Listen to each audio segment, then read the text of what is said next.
3 सप्टेंबरला नवरात्र सुरू होतंय. पितृपक्ष मानत नाही असं सांगणारे बरेच पक्ष असले तरी उमेदवारांची पहिली यादी जाहीर करण्यासाठी सगळेच पक्ष घटस्थापनेची वाट पाहतात.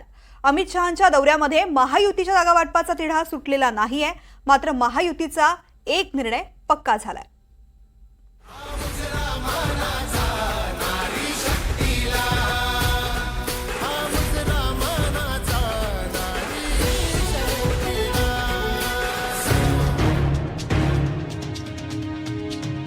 नवरात्रात घटस्थापनेला पहिली यादी कुणाची अशी स्पर्धा लागली आहे. पितृपक्ष संपताच घटस्थापनेला नवरात्राच्या पहिल्याच दिवशी महायुतीची पहिली यादी येण्याची शक्यता आहे.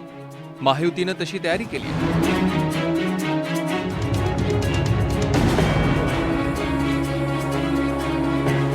अमित शहा यांच्या महाराष्ट्र दौऱ्यात त्यावर शिक्कामोर्तब झालंय. जागा वाटप नवरात्रीमध्येच विजयादशमी आधी पूर्ण करायचं ठरलंय. ज्या जागांवर मतभेद नाही अशा जागांची पहिली यादी लवकर जाहीर करावी. घटस्थापनेचा मुहूर्त चुकवू नये असं महायुतीचं ठरलंय. नवरात्रीमध्ये यादी जाहीर होऊन आमच्या महायुतीच्या पूर्णपणे निवडणुकीचा नियोजन झाला आणि त्यापेक्षा जास्त जनतेची सेवा करण्यासाठी भविष्याचा वेध घेण्याचं नियोजन झालं. महायुतीत अजूनही 90 जागांवर तिढा कायम आहे. शहांबरोबरच्या बैठकीनंतरही महायुतीत 90 जागांवर तिढा कायम आहे. 2 दिवसात 3 पक्षांचे नेते बैठक घेणार आहेत.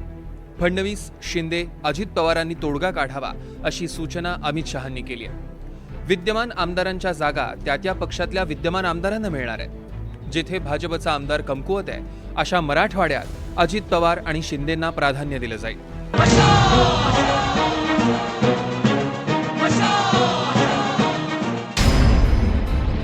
दुसरीकडे ठाकरे गटाची पहिली यादीही घटस्थापनेला जाहीर होण्याची शक्यता आहे. ठाकरे गटाची 60 उमेदवारांची यादी तयार असल्याचं कळतंय. हे बघ, शिवसेनेकडे 288 उमेदवाराची यादी तयार आहे, नुसती 60 नाही आहे.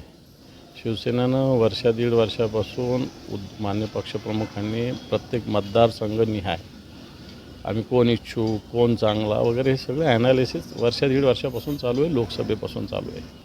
प्रॉब्लेमच नाही आहे. जी जागा आम्हाला क्लिअर आहे, जिथं उमेदवाराचा काही इश्यू नाही, तिथे एखाद्याला सांगितलं की तुला लढायचं तर काय प्रॉब्लेम आहे त्याच्यात. तेव्हा ती संख्या 60 काय 70 असू शकते, 80 असू शकते.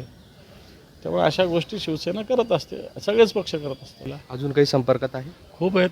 होऊ द्या ना, अजून निवडणूक डिक्लेअर होते. आणखी बघा किती लोंढेच्या लोंढे येतील आमच्याकडे पण. बरं, पहिली यादी कधी जाहीर होणार? नवरात्राच्या आसपास होऊ शकते. हे बा, ज्या दिवशी जागा वाटप होईल त्यानंतर यादी जाहीर व्हायला वेळ नाही लागणार. घटस्थापनेनंतर राज्यात रामराज्य, शिवरायांचं राज्य आणणार असा विडा शरद पवार गटानंही उचललाय.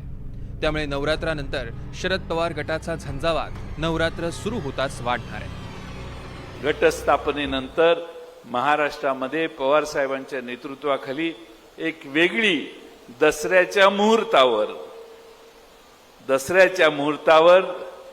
नव्या विजयासाठी महाराष्ट्रात शरद पवार साहेब बाहेर पडतील आणि तुम्हा सर्वांच्या आशीर्वादाने महाविकास आघाडीचा विजय खेचून आणतील आणि रामराज्य, छत्रपती शिवाजी महाराजांच्या विचारांचं राज्य हे महाराष्ट्रात आणण्याचं काम पवार साहेबांच्या नेतृत्वाखाली आपण सगळे करू. लोकसभा निवडणुकीत उशिरा उमेदवारी जाहीर केल्याचा फटका महायुतीला बसलाय. विधानसभा निवडणुकीत ही चूक करायची नाही असं महायुतीचं ठरलंय. त्यामुळे आता पुढचे 4-5 दिवस जागा वाटपाच्या चर्चा जोरदार रंगणार आहे. संजय तिवारी, NDTV मराठी, नागपूर.